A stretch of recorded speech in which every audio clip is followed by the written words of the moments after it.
It is official. Widowmaker has picked Captain Marvel for his character. Yes, thank you, Widowmaker. We're going to talk about that and the rest of the dev blog post in this video. You know the drill, guys. Let's go smash it. ValleyFlyin.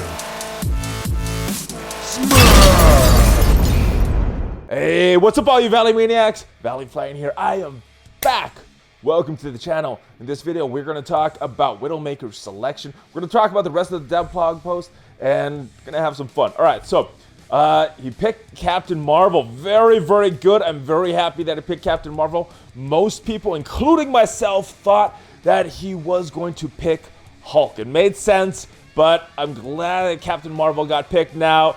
It's not all rosy with this dev blog post because of the way it's going to be released, but we're going to talk about that. Before we get into the actual dev blog post, I do want to remind you guys that I'm playing on BlueStacks. If you want to support the channel, check out the description down below. There's a link there. You can put that on your computer. It doesn't cost you anything. It supports the channel. And there's also a link to the Patreon, and check that out as well if you want to support the channel. All right, let's get into the blog post. Boom, right here. Community update, Fear the Darkness, and traits. So most of this blog post is awesome. I love it. All right, so Fear the Darkness has been conquered.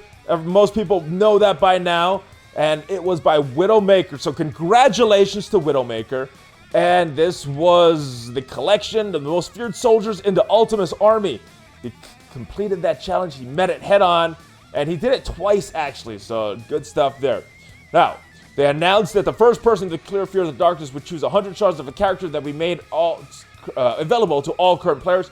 Excited that he has selected Captain Marvel. So, surprised there and happy there. But this is how it's going to be released, guys. You're not going to get it all at once. It's going to be part of a login reward. So, starting on March 14th, we're going to have a special Widowmaker calendar where you can begin to acquire Captain Marvel shards. This calendar will contain Captain Marvel shards along with additional goodies, so that's good.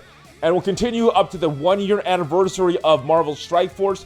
Now, I believe that this game was released globally on March 28th. So it looks like at the completion of that time is when we're going to finally get all the shards to unlock Captain Marvel.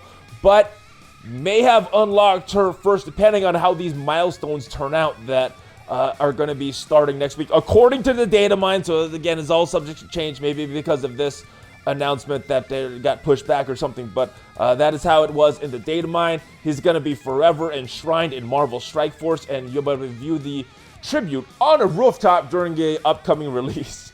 All right, so what else are we getting? So this is a good thing as well. 2 characters of Widowmaker choosing that are currently available from campaign nodes will each be giving 1 day of double drops during calendar window.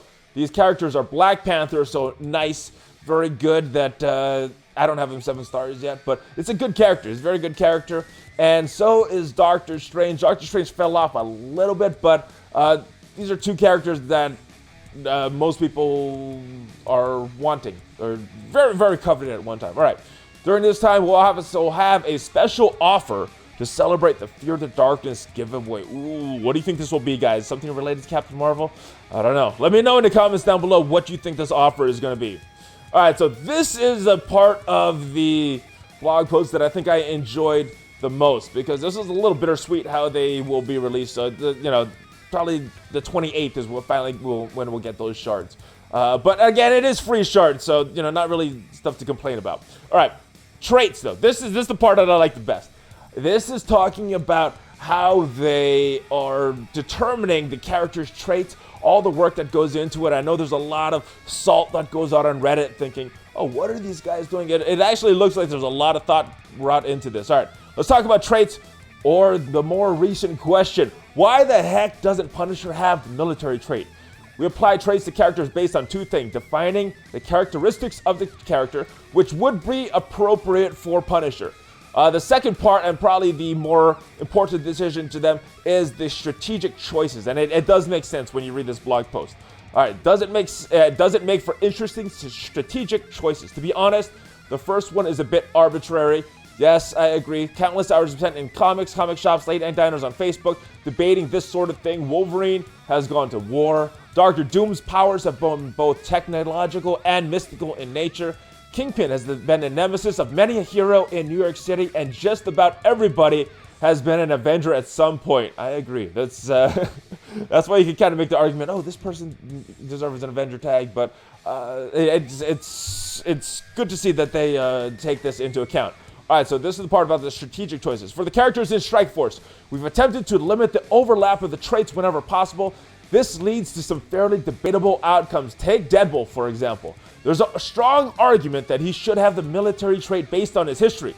We feel that it is better defined as a mercenary. He is the merc with the mouth after all. Couldn't agree more. That is his name, right? As most mercenaries tend to be ex-military, these characters get the mercenary trait in place of the military trait. We also don't want to remove traits, as we have invested in characters in order to build trait-based teams, and that would lose access to a clutch character. We need them in a team. I agree. They shouldn't be taking traits off. Glad that they're not doing that.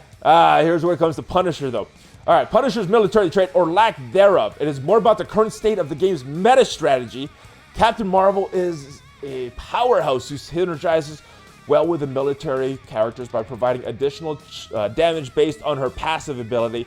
She may slot into the Defender's team a little too easily if Punisher has the military trait, especially in war, where military characters will enjoy additional bonuses. I agree. You know, you could put her in place maybe of Daredevil or someone.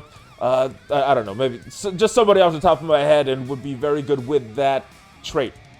Admittedly, a Captain Marvel plus Punisher book would be definitely on my pull list. Wanted to give the current meta viable teams more time to breathe before we make the already butt-kicking Defenders team even stronger, and Captain Marvel is just getting started. Once we see how Captain Marvel impacts the landscape, especially on the arrival of war. Ooh, this is making me very curious, guys. What is happening? I'm curious to see what's going to happen with this Alliance war.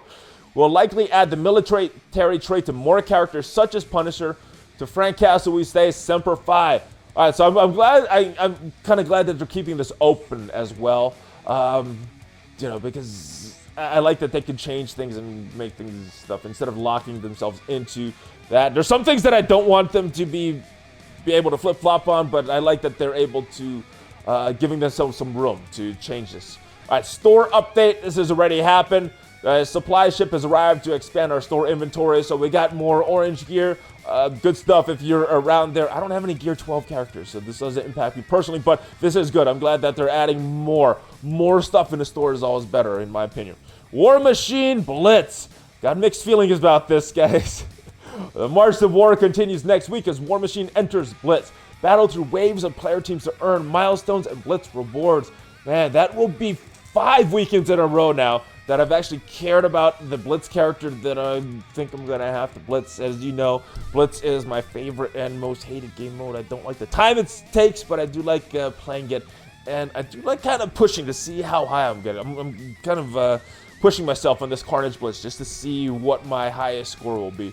But yeah, War Machine Blitz, good stuff that we're getting more shards for him. Hopefully it is a Blitz that you get shards through all of the milestones and not just the top tier like we're seeing in this Carnage Blitz. Hopefully it's all the way down and not that Mega Orb fragments after if you're not in the top 1500. All right, Strike Beta is on its way, which means Miles Morales is returning next week. So Venom is done. Miles Morales is coming next. So looks like they're rotating through these guys, and hopefully we get Juggernaut after that because I'm so close, guys, to a 7-star Juggernaut, and I know a lot of people are as well. And it looks like the data mine is true. Iron Man is returning next week. I believe that it said the 6th, although I could be wrong on that. Correct me in the comments, guys. But that is it for the blog post. I hope you guys enjoyed this video. How are you guys doing on this Carnage Blitz, guys? Man, this is a tough one. I'm pushing it to see how I can go. I posted my score in Discord. If you want to join the community on Discord, there is a link down below for that as well. Thank you guys for watching. If you did enjoy this video, make sure that you smash on that like button and join the notification squad. And obviously, forgot about this, the most important thing, guys, subscribe to the channel. Really helps us out. And what else? Oh, BlueStacks, Patreon, the links are down below. And that is it. And I got one question, and I think you guys know what that question is. What you gonna do, brother, when ValleyFlyin and all of the Valley Maniacs come down on you, dude? Yes, maybe we'll be battling again with a Game Father. Not sure. No, he's been feeling under the weather, but I think the Smash is going to call out the Game Father again very soon, guys. So stay tuned for that. I will see you guys next time. ValleyFlyin out.